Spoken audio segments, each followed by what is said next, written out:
Você sabia que a hipnose é praticada desde antes do Egito? Vamos aprender sobre isso.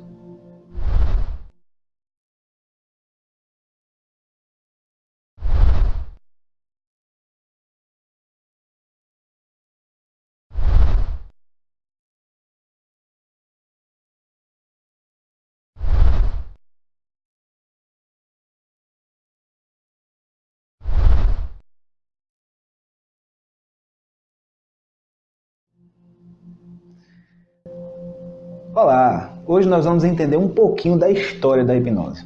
E para que vocês entendam como a hipnose tem história, e olha que ela tem muita história, ela era praticada desde antes do Egito Antigo.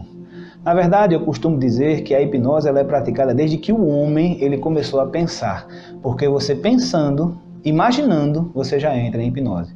Mas os gregos praticavam a hipnose, os romanos praticavam a hipnose, os egípcios praticavam a hipnose, e ela veio sempre sendo trabalhada como uma coisa mística, uma coisa mágica, uma coisa fechada para aqueles que eram iniciados no conhecimento. Os sacerdotes, os magos, as bruxas, as feiticeiras.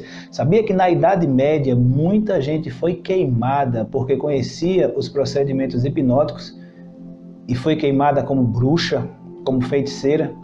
Pois é, infelizmente o ser humano ele não veio entender a grandeza, a força, o valor do processo hipnótico até aproximadamente o ano de 1800, quando um cidadão chamado Franz Anton Mesmer, ele iniciou o processo da magnetização, do fluido magnético e, consequentemente, da sugestão hipnótica.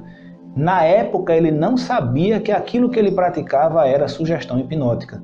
Mas hoje, nós conhecemos, então, o Mesmer é o impulsor, vamos dizer assim, o precursor do processo hipnótico. Existem vários nomes interessantíssimos e que contribuíram muito no processo da hipnose. Mas eu trouxe aqui um cara muito legal para falar um pouco sobre ele para vocês. O nome dele é James Braid. Ele é escocês e ele fez duas coisas fantásticas na hipnose. A primeira coisa que ele fez na hipnose foi dar o nome.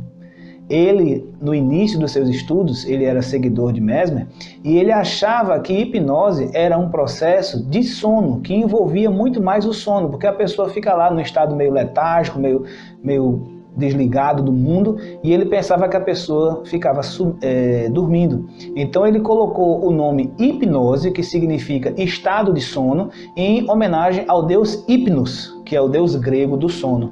E aí o Braid depois ele percebeu que isso que ele fez estava errado, esse nome estava errado, e ele quis tentar mudar o nome para monoideísmo. Tem mais a ver, mas as pessoas não gostaram desse processo e continuou o hipnose, que já tinha se espalhado mundialmente o termo hipnose.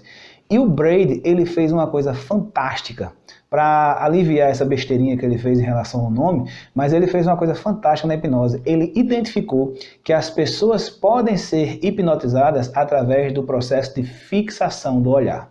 Então, para que você tenha ideia do que foi que o Braid fez, ele descobriu que se você pega, por exemplo, um pêndulo, e você começa a balançar esse pêndulo, e eu fixo o meu olhar nesse pêndulo, e vou seguindo esse pêndulo cada vez mais, recebendo as sugestões hipnóticas corretas, a tendência é que eu vá entrar em hipnose, se eu seguir as suas instruções.